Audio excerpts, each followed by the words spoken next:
All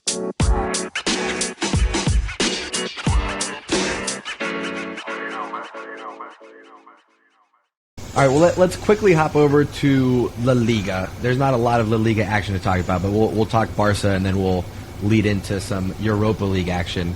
Barcelona with the 2-0 win over Cadiz. They were without Dembele, without Pedri. Busquets made it back on the bench, though. What do we think of the performance from Barcelona? Are we not going to talk about the United game? Yeah, we are, but we'll do that next, and then we'll talk about the second leg. Okay. What do I think Hold about your it? Horses.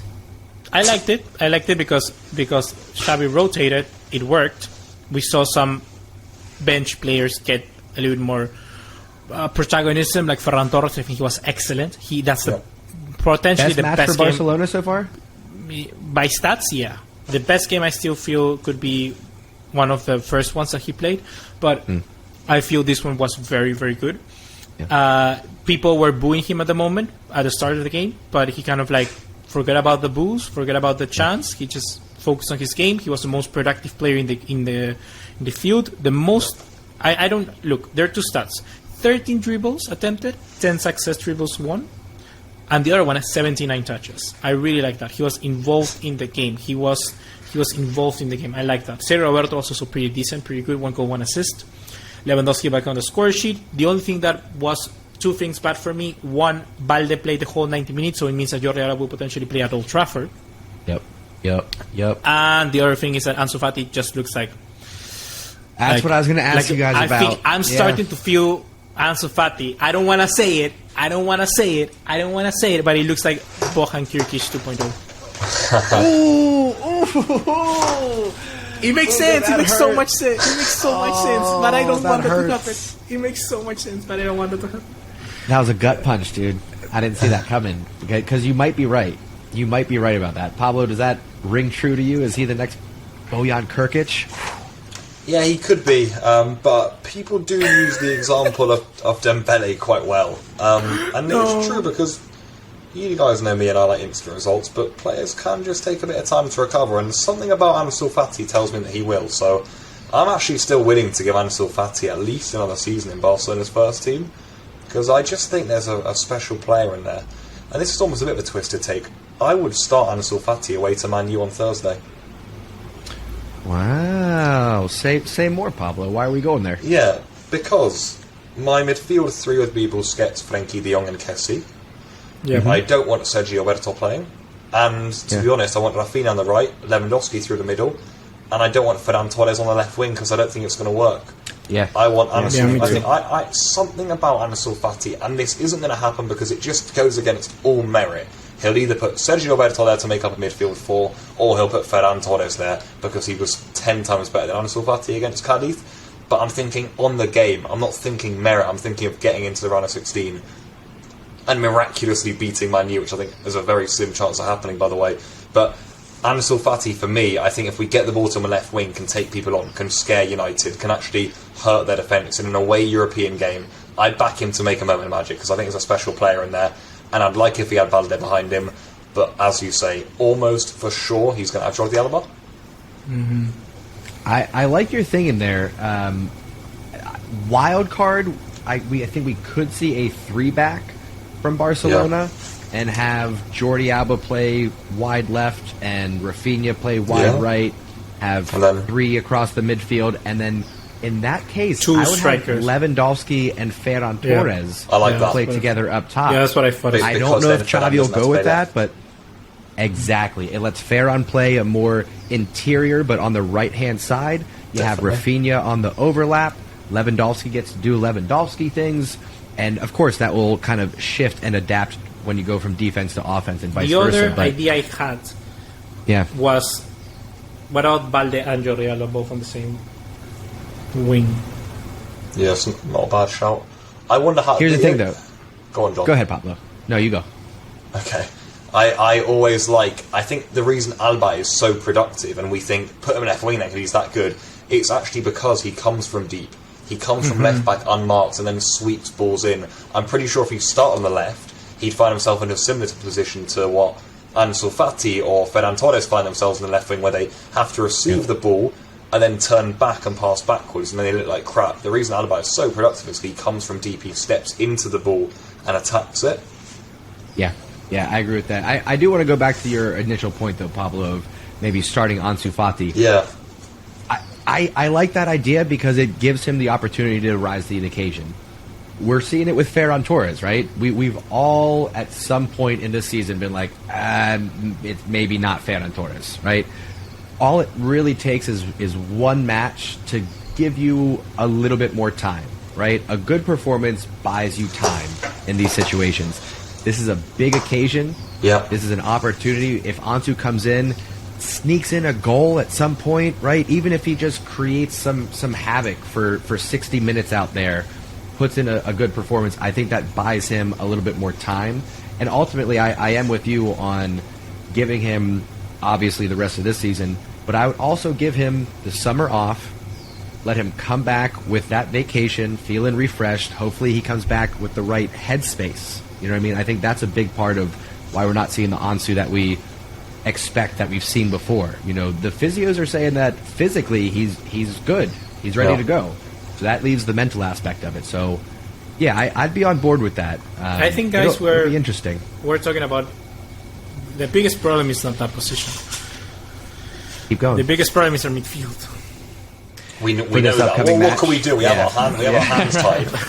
Yeah. But that's how do we remedy that? That's how you remedy that. We go out, BUGA. I think Xavi is just going to play 4-3-3 or the 4-4 to say, oh, we're going to be a little more solid or whatnot. Yeah. It's like, this is where and when I would love for a manager who just goes like, let's try something else. Let's take away from the weaknesses that we currently have and build something stronger with the kind of abundance that we have elsewhere. Well, that three at the back is a shout then, in my opinion. Yeah, because you go Koundé, Araujo, Christensen. Yeah. And then across the midfield, you go Jordi Alba, you go Frankie de Jong, you go Busquets, you go Kessié, you go Rafinha on the right, and then you go Lewandowski and Ferran Torres up top playing together. And that you can even have Ferran Torres play underneath Lewandowski if he wants to. He can sneak in as that kind of center forward. Yeah. And that's where, because I think if you listen to the managers that Ferran Torres has had, they say his biggest strength is his movement off the ball. Yes. His ability to exploit space. You give him that freedom up top with Lewandowski. Ooh, I'm liking that. I buy it. I'm convinced now. Yeah. All right, clip that, send it to Xavi. I mean, how worried should Barcelona be about Manchester United quickly, though? Are Manchester United favourites really going into this game? I feel they are, the narrative. I really think they are as well. I think they are as well. It shifted, before we get into that, and that is the question, but let me just kind of back us up to what happened in the first leg. I think we all, as Barca fans, had our moments, big chunks of time, we'll say, where it just looked nervy out there. That it looked like Manchester United could strike at any point in time. It looked bad. It looked bad. But look at this. Look at the scoreboard, though. Look at the scoreboard. If not for an own goal, it's 2-1 Barca, and we've got a lead going into the second leg. No, I mean the game was balanced. These two teams are practically identical in the terms of like where they are. I just feel that Barcelona will suffer because of like their injuries right now.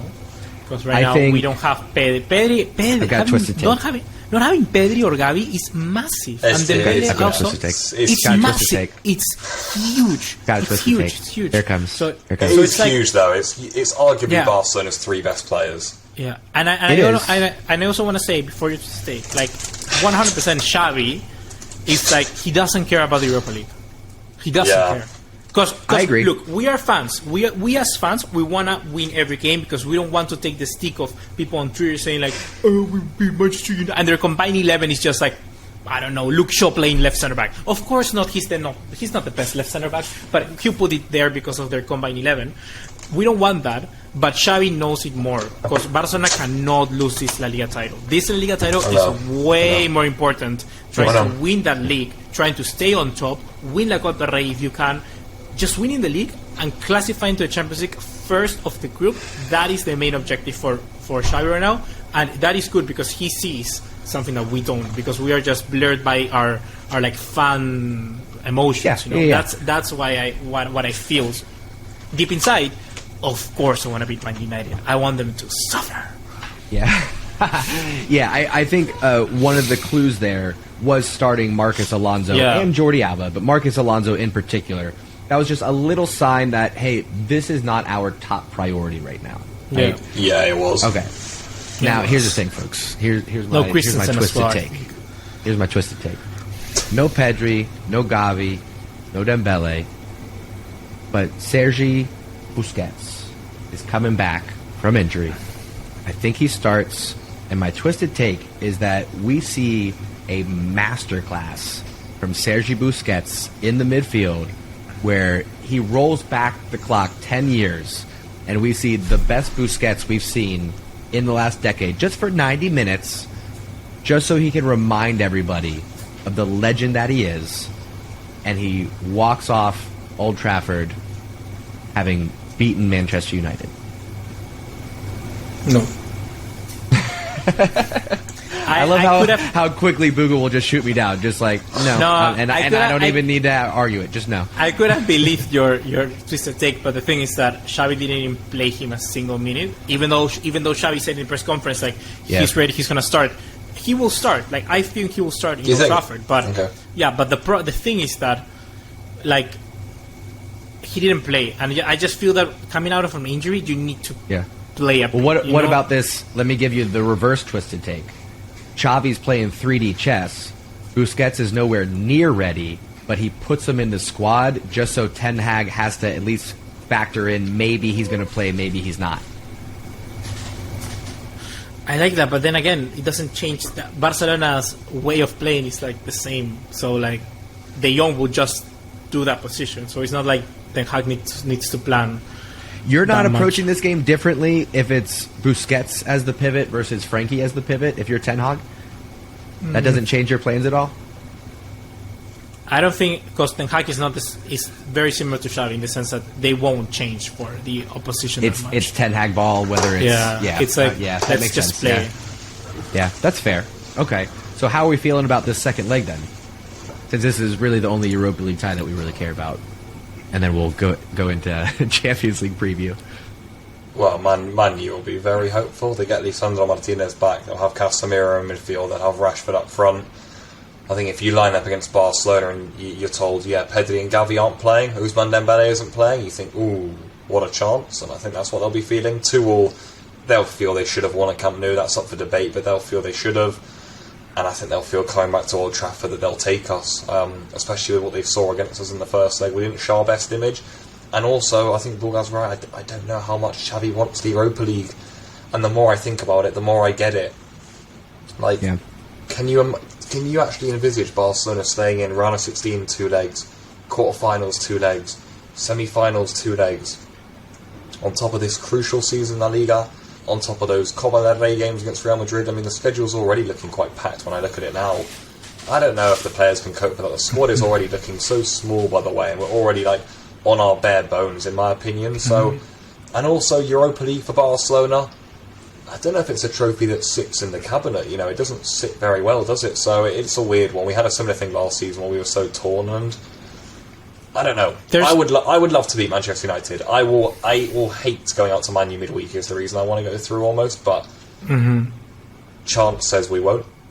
I have one sliver of hope, and I feel that Laporta is the biggest one of them all. And I feel that sometimes Laporta and Xavi don't look eye to eye to certain things. Yeah. And I feel that Laporta has told Xavi or something like, dude, rotate first leg, or at least that's what Xavi thinks. Like rotate first leg. At Cadiz, he also rotated quite a bit. So, because he could have just put a strong lineup to play Cadiz and win and then rotate. So I think that Laporta has said, like, dude, just play the best lineup on Wednesday. Just do it, just once, and let's see what happens, or something like that. Because I feel that's, I kind of believe that could happen. Because Laporta will believe, like, this is not good either for Barcelona, because he also thinks about the image of the club and stuff like that. Because if Barcelona don't beat Manchester United, it will be way easier to point the finger at Xavi. Like, the whole media in Spain will whoop 180 and go have an incredible reason to point at Xavi. Because the narrative will be Barcelona still can't win in Europe. Exactly. So it's like, I feel Laporta go like, he goes, Xavi, just once. Just play Koundé at right back, Araujo, Christensen, Balde. Just do it once. Because if you go player by player, like look, Ter Stegen, Koundé, Araujo, Christensen, Balde, Sergio Busquets or Roberto, Frankie, Kessie, and then you go Rafinha, Lewandowski, Ferran Torres, or Ansu Fati. That's not a bad team. Like that's not a bad team. So it's like I think Laporta just goes, do it once. Like no stupid things, just do it once. And that might make sense. Maybe the strategy there was let's not put too much priority on leg 1 of Europa League. Let's see what happens. Okay, we got a draw. All right, we're still in this.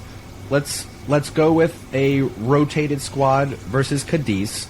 And if we don't have to sub on our regular starters and use up some energy, if we can get a win with our B squad, we'll call it, in Cadiz. Come Thursday, then hey, maybe we have the opportunity to go with our more strong or our more go-to starting 11. So maybe, BUGA, I think you're onto something there. Because against Cadiz, I just want to know, do you feel that Barcelona played like with full intensity? I don't think they were. Full intensity, yes, but not because we went with our strongest 11. It was full intensity because you had guys like Eric Garcia who knew this was an opportunity to step up and prove themselves. Same thing with Ferran Torres. Same thing with Ansu Fati, but he didn't take that opportunity. Sergio Roberto, the same. Goal and an assist, but it's because they're playing for the time that they're getting now. They know that this is a small window of opportunity for them. That's where the intensity comes from. I think Xavi was not taking it as a must-win, so to speak. So predictions. 2-1 United. Aye. Yeah, that's a good one. I'll go with that. Give us some hope, BUGA. Look, I've always bet for Barcelona when I feel they can win. This time, I don't feel Barcelona can win this game. So maybe if I predict that we win in a time we don't win, maybe we win this time. Because I always that's how the world works. Yeah. Maybe I always predict when I feel we're gonna win, and now I don't think we're gonna win. So if I predict we win, maybe we win. So I'm gonna go. Jesus. I'm gonna go 2-2 again, and then like extra time. Ooh. Yeah. Who wins it in extra time, or does it go to penalties? No, it doesn't go to penalties. In extra time, Ansu Fati wins it in extra time. All right. You know, I am hoping. A bit of like a Man U onslaught and a 1-0 Barca win. Lewandowski in Europe, and then like horrible end where we are on our knees. Christensen blocks, Araujo blocks. I think that's Barca's best chance of getting through. Some real suffering, like huge suffering. If we're going to keep out this Man U team and somehow scramble one in the other end. Yeah. All right. The problem is that Xavi will never put their eggs in the basket of like, let's just counterattack. But that would be Barca's best way to win this game, but he won't.